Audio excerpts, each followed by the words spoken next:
Good morning and welcome to the GDIT Emerge Modern Government, produced by FedScoop and Scoop News Group. First off, I want to say how cool is it to be in this room. I love this room, the Lincoln Library, but it is Lincoln's birthday. So shout out to the late President Lincoln. I'm Billy Mitchell, Senior Vice President and Executive Editor of Scoop News Group's editorial publications, and I'm thrilled you could join us today for what's sure to be an amazing day of exciting conversations with some of the best and brightest leaders in government and industry. Now, before we kick things off today, I wanted to set the stage a little bit for these conversations you'll hear about with modern government. If you've attended any of these GDIT Emerge events previously, you'll know that they're meant to be dynamic but intimate and really good exchanges of information hyper-focused on the most exciting topics at the intersection of the federal government and technology. During some of these past events, we've talked about things like missions at the edge, securing operational technology, AI on the front lines, and information sharing, to name a few. Obviously, today we're going to focus on modern government, which is really exciting. Surely, if you've spent enough time in federal technology spaces, you'll have heard plenty about modernizing government. For much of the past 2 decades, there's been an impetus disseminated from the White House and Capitol Hill all the way down to agency leaders and their technology decision makers to modernize. But in 2026, today, with widespread use of AI and as the notion of cloud native has become table stakes, so to speak, what exactly does that mean to be a modern government? Is it something different than it was in 2016 or 2021? I reason to believe it might be. Is it simply having the most advanced commercial technology?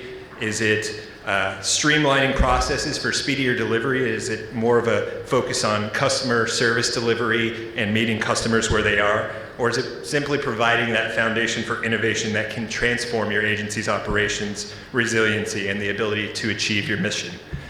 Chances are any of those may be something that resonates true to you, but today we're here to unpack that and try to understand what does modern government mean and what does that look like at the level of your agencies across the civilian, federal government, and health agencies. So throughout today's agenda, you'll hear from leaders across the government and the supporting industry, including representatives from many of those civilian and health agencies that are driving government modernization, like the Department of Health and Human Services, CMS and CDC, the State Department, the Commerce Department, the Patent and Trademark Office, and many, many more. I'm thrilled for this phenomenal lineup of speakers who took the time out of their day to join us and make this all happen, and I hope you are too, so let's start by giving them a big hand for joining us today.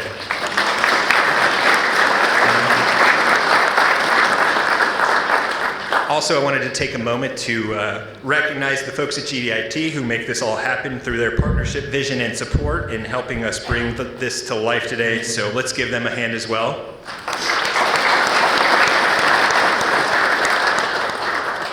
And last but not least, there's a few supporting partners in all of this that is helping make this happen. I wanted to recognize also AWS and ServiceNow for their support today. Let's give them a round of applause. All right, enough of me. Let's get this thing started. We've got a heavyweight opening fireside chat focused on the topic of investing in results. Please join me in welcoming to the stage Dr. Kelly Fletcher. She's the CIO of the Department of State. And the moderator will be Jalinda Johnson, Senior Vice President of Federal Civilian at GDIT. Let's give them a warm welcome to the stage.